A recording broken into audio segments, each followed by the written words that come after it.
In a small mountain village lived a man named Arwaya who felt trapped in a life that didn't feel his own. He was a talented craftsman who could carve intricate designs out of wood, but the demands of his family's business had consumed his days. His father's dream was for Arwaya to inherit the family shop. One morning, he decided to embark on a journey, hoping to find purpose and clarity about his place in the world. Before he left, Raya's father, a wise man himself, handed him a smooth, polished stone. "Take this with you," he said. "It represents what is unknown to you. When you feel lost, hold it tightly and remember that patience and clarity can shape even the roughest stones into something beautiful." With the stone in his pocket and a small bag over his shoulder, Arwaya set off, leaving behind the familiar paths of his village. His first days on the road were filled with excitement as he passed through bustling towns, grand temples, and picturesque landscapes. Each new sight and sound added to his sense of wonder. However, after several weeks, Arwaya grew weary. The excitement he had felt earlier began to fade, replaced by loneliness and frustration. The world outside his village was more challenging than he had imagined. He missed the security of home, the comfort of family, and the steady rhythm of his old life. He was beginning to doubt his journey and question his purpose.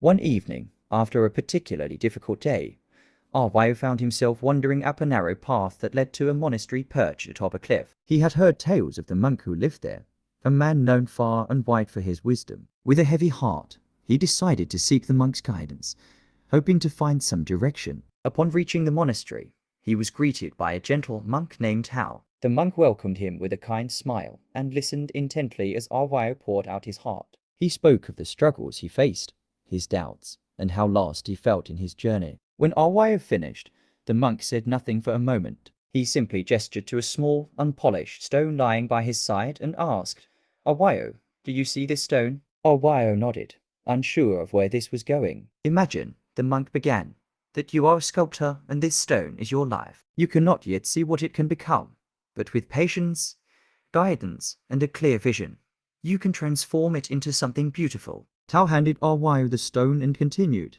"Each challenge you face, each doubt you encounter, is a part of shaping your life. Like the sculptor with his stone, you must chip away at the excess to reveal the beauty hidden within." Arwaya listened carefully, still uncertain but captivated by the monk's words. "But how do I know what to chip away?" he asked. "How do I know if I am on the right path?" The monk looked out over the valley and replied, "You must go within to find those answers. Just as the sculptor envisions his final piece, you must envision who you want to become. The world will offer you countless distractions, doubts, and obstacles, but clarity comes from within." Tao then offered Arwaya a piece of advice. "Tomorrow, spend the entire day here at the monastery. I have a task for you that may help guide you." The next morning, Arwaya rose with the sun, feeling a renewed sense of purpose. Tao handed him a basin of water and instructed him to carry it carefully to a spot near the edge of the cliff without spilling a single drop. At first, Arwaya thought it sounded simple enough, but as he began walking,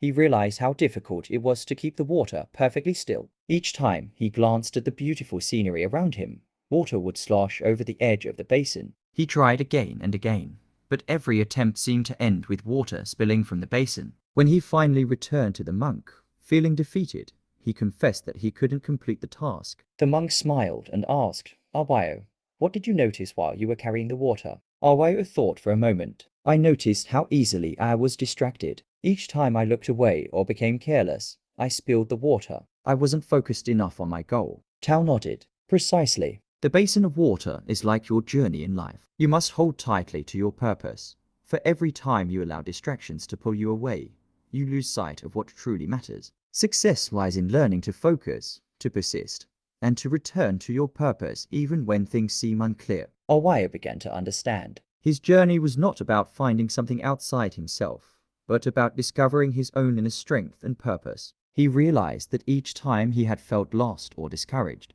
he had been looking outward for answers, when the true direction lay within him. For the next week, Arwaya stayed at the monastery, helping with chores and practicing meditation alongside the monks. The simplicity of their lives taught him the power of presence, and he began to appreciate the journey itself, rather than focusing on the end destination. Before he left, the monk Tao handed him a small, carved figure of a bird, a symbol of freedom and self-discovery. This bird, Tao explained, reminds you of your ability to soar beyond what you think possible. You may face storms, winds, and endless skies, but you are capable of navigating them. Trust your wings and remember that the journey is as important as the destination. When he finally returned to his village, he saw it with new eyes. It was the same village he had left, yet he felt as if he had stepped into a new world. His heart, once restless, was now filled with peace, and he carried a quiet confidence that resonated in everything he did. In his workshop, he placed the stone his father had given him next to the carved bird from Tao, symbols of his journey and the lessons he had learned. He realized that his purpose was not something he had to seek out, but something he could create with each choice, each day, and each step along his path. Ryo's story spread throughout the village and became an inspiration to others. Whenever someone doubted their own path, they would remember the tale of the traveler who found his purpose not by reaching his destination, but by discovering the beauty of his journey within.